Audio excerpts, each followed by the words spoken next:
জাকাতের খাত রয়েছে 8টা, কিন্তু এই 8টার মধ্যে কিছু অবসলিট হয়ে গেছে, কিছু নাই এখন আর, তো মোস্টলি বাকি আছে 2টাই।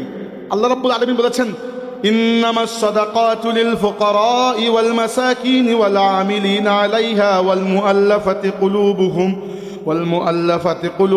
ওয়া ফির রিকাবি ওয়াল গারিমিন ওয়া ফি সাবিলিল্লাহি ওয়া ইবনিস সাবিল ফারিদাতাম মিনাল্লাহ। ইন্নামাস সাদাকাত, যাকাত কার জন্য? আল্লাহ বলেছেন লিল ফুকারাই, ফকিরদের জন্য। ফকিরকে?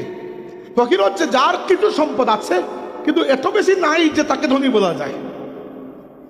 মাসাকিন, মিসকিনের জন্য। মিসকিন হচ্ছে যার কিচ্ছু নাই।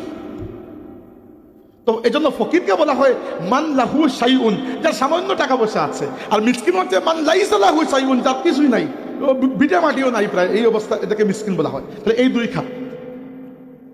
ওয়াল আমিলিনা আলাইহা, যদি রাষ্ট্র ইসলামী রাষ্ট্র হয় আর রাষ্ট্র রাষ্ট্রীয়ভাবে জাকাত কালেক্ট করে, তাহলে জাকাত বোর্ডের যে কর্মচারী আছেন যারা জাকাত কালেক্ট করবে, এদের বেতনটাও জাকাত দিয়ে দেওয়া যাবে, তবে সেটা হচ্ছে ইসলামী রাষ্ট্রের জন্য শর্ত।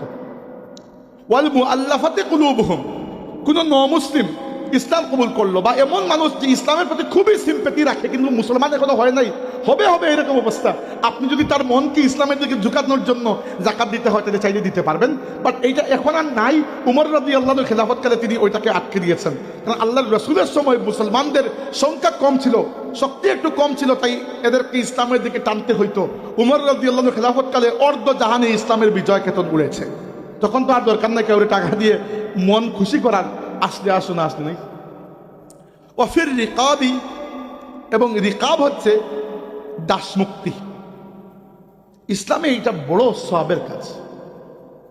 দাসমুক্তি মানে হচ্ছে একজন মানুষ, সে কৃতদাস, তার মুনিবের সাথে সে একটা চুক্তি করেছে, ওই চুক্তিকে বলা হয় মুকাতাবা, যে আপনাকে আমি 10,000 দিরহাম বা কিছু একটা দেবো, আপনি আমাকে মুক্তি দেবেন, এটা চুক্তি করেছে। মুক্তি দিলে স্বাধীন, আপনি স্বাধীন হয়ে যাবেন। তো ওই ব্যক্তিকে কেউ যদি টাকা পয়সা দেয় তার ওই মুকাতাবাকে ফুলফিল করার জন্য, তাইলে ওইটা জাকাত থেকে দিতে পারবে। কিন্তু এটাও এখন আর নাই, কারণ দাসত্ব প্রথা তো আর এখন নাই, এটা তো মানে পৃথিবী থেকে উঠে গেছে, অতএব ওই খাতটাও এখন আর এক্সিস্টিং নয়। ওয়াফির রিকাব ওয়াল গারিমিন মানে হচ্ছে ঋণ পরিশোধের জন্য। একজন অতি দরিদ্র মানুষ প্রচুর টাকা ঋণ করেছে, এখন ঋণগ্রস্ত মানুষও এক অর্থে বন্দী মানুষ, তাই না? কেউ যদি কারো কাছ থেকে ঋণের বোঝা মাথায় নেয়, শর্ট মানুষ যদি হয়, তাহলে তার মনের মধ্যে একটা প্রেশার থাকবে যে ঋণ পরিশোধ করতে হবে। হ্যাঁ, বড় বড় কোটিপতি যারা আছেন এরা কোটি কোটি টাকার ঋণ নিয়ে আরামসে বসে আছে, পরে 2 দিন পরে ব্যাংক বলবে এদের ঋণ খেলাপি, তাই না?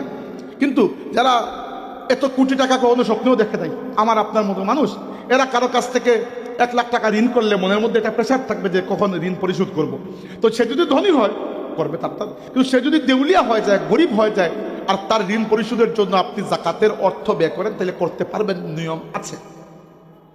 ওফি সাবিলিল্লাহ, আল্লাহর রাস্তায়। আল্লাহর রাস্তা মানে হচ্ছে জিহাদের রাস্তায়।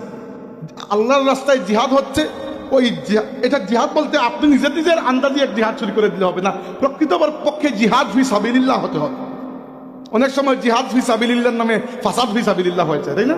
তো আসলেই জিহাদ ফি সাবিলিল্লাহ চলছে, ওইখানে আপনি যদি জাকাতের পয়সা খরচ করেন ইসলামের স্বার্থে, ইসলামী জিহাদের স্বার্থে পারবেন। অবেনিস সাবিল এবং মুসাফিরের জন্য এইটাও এখন আর নাই। এই খাতটা কি জন্য? রাসূলুল্লাহ সাল্লাল্লাহু আলাইহি ওয়াসাল্লামের যুগে মুসাফিরদের অবস্থা ছিল যে একজন মানুষ ইরাক থেকে, সিরিয়া থেকে, ইয়ামেন থেকে হয়তো মদিনা শরীফে আসছে, তো আসতেও তো সময় লাগে, যাইতেও সময় লাগে, না কোনো ব্যাংক, না কোনো মানি ট্রান্সফার, না কোনো বাহন, তার সাথে কোনো ব্যবস্থা। মাঝে মধ্যে মুসাফিররা এসে মাস মাস থাকতো, বছর বছর থাকতো, টাকা পয়সা নাই, ফিরে যাবে কিভাবে? এইরকম মুসাফিরকে যদি সাহায্য করার জন্য জাকাতের পয়সা খরচ করা হয় তাইলে সম্ভব। আজকের যুগের জন্য না, আজকে তো আপনি বিকাশ করে টাকা পাঠিয়ে দেন বাড়ি থেকে, এতে বিকাশের উপরে আছে রকেট নাকি জানি, অনেক কিছুই আছে, ব্যাংক ট্রান্সফার আছে, আরো অনেক কিছু। তো ওইটা হচ্ছে ওই যুগের মুসাফিরের জন্য। বুঝতে পেরেছেন বিষয়টা? ওই 8টা খাতে আল্লাহ রাব্বুল আলামিন জাকাতের বিধান রেখেছেন। তবে মূল খাত এখনকার যুগে 2টাই, ফকির মিসকিন। অর্থাৎ আপনার সমাজে যে সকল মানুষের কিছুই নাই, যদি সে মনে করে জাকাত খাওয়ার যোগ্য, সে জাকাত খেতে পারবে। কিন্তু এটা শর্ত আছে যে রাসূলুল্লাহ সাল্লাল্লাহু আলাইহি ওয়াসাল্লামের সরাসরি বংশধর কাউকে জাকাত দেওয়া যাবে না, তাদের জন্য জাকাত খাওয়া, ফিতরা খাওয়া নিষিদ্ধ। কারণ কি? কারণ তারা সম্মানী, তারা শরীফ, তাদের রক্ত আমাদের রক্তের চেয়ে কোটি কোটি গুণ পবিত্র, যারা প্রকৃত সাইয়্যিদ খানদানের মানুষ। এজন্য যখন জাকাতের সঙ্গে আমার কিতাবে লেখা হয়েছে, কি লেখা হয়েছে? আর জাকাতু হিয়া তামলিকু জুজই মালিন আইয়ানাহু শারিউ লিমুসলিমিন ফাকিরিন গায়রাল হাশিমি ওয়ালা মাওলাহু মা কাতইল মানফাআতি আনিল মুমাল্লাকি মিন কুল্লি ওয়াজহিল্লাহি তাআলা। জাকাত হচ্ছে একটা নির্দিষ্ট পরিমাণ সম্পদ, যে সম্পদের মালিক আপনি কোনো একজন মানুষকে বানিয়ে দিলেন কোনো বিনিময়ের আশা ছাড়া। গায়রাল হাশিমি ওয়ালা মাওলাহু, শর্ত হচ্ছে ওই মানুষটা আল্লাহর রাসূলের বংশের বনু হাশিম খানদানের হতে পারবে না, এবং বনু হাশিম খানদানের কোনো দাসকেও কেউ যাকাত দিতে পারবে না। হ্যাঁ, আল্লাহর রাসূলের খানদানের কাউকে যদি আপনি সহযোগিতা করতে চান, তাকে হাদিয়া দেবেন। কি দেবেন? হাদিয়া দেবেন। এবং রাসূলুল্লাহ সাল্লাল্লাহু আলাইহি ওয়াসাল্লামের খানদানের কাউকে হাদিয়া দেওয়া এত বড় সওয়াবের কাজ। আমাদের নবী সাল্লাল্লাহু আলাইহি ওয়াসাল্লাম বলেছেন, কেউ যদি আব্দুল মুত্তালিবের খানদানের মধ্যে কোনো একজন মানুষকে, আব্দুল মুত্তালিব কে? আমাদের নবীর দাদা, তাই না? আব্দুল মুত্তালিবের খানদান মানে হচ্ছে আমাদের নবীর খানদান। রাসূলুল্লাহ সাল্লাল্লাহু আলাইহি ওয়াসাল্লাম বলেছেন, কেউ যদি আব্দুল মুত্তালিবের খানদান অর্থাৎ আমার খানদানের মধ্যে কোনো মানুষকে দুনিয়াতে কোনো সাহায্য করে, টাকা পয়সা দিয়ে হোক আর অন্য কোনো কারণে সাহায্য করে, আর ওই ব্যক্তি যদি তার বদলা দিতে না পারে, বনু হাশিম খানদানের ব্যক্তি যদি ওই সাহায্য ওই ইহসানের বদলা দিতে না পারে, কিয়ামতের দিন আমি মুহাম্মদুর রাসূলুল্লাহ সাল্লাল্লাহু আলাইহি ওয়াসাল্লাম নিজে আমার উম্মতকে বদলা দিয়ে দেব। যখনই দেখবেন মানুষ বিপদে, অবশ্যই সাহায্য করবে, এটা ইসলামের সংস্কৃতি। এই সহযোগিতার উপর ইসলাম দাঁড়িয়ে আছে, তাই না? কিন্তু বিশেষ করে যদি কখনো দেখেন আল্লাহর নবীর খানদানের কোনো মানুষ প্রকৃত সাইয়্যিদ, আন্দাজি নয়, বাংলাদেশে অর্ধেক সাইয়্যিদ খুদাই নামের সাথে লাগিয়ে রেখেছে, আন্দাজি নয়, প্রকৃতপক্ষে সাইয়্যিদ খানদানের কোনো মানুষকে যদি আপনি চেনেন যে বিপদের মধ্যে পড়েছেন, কাউকে জানাবেন না।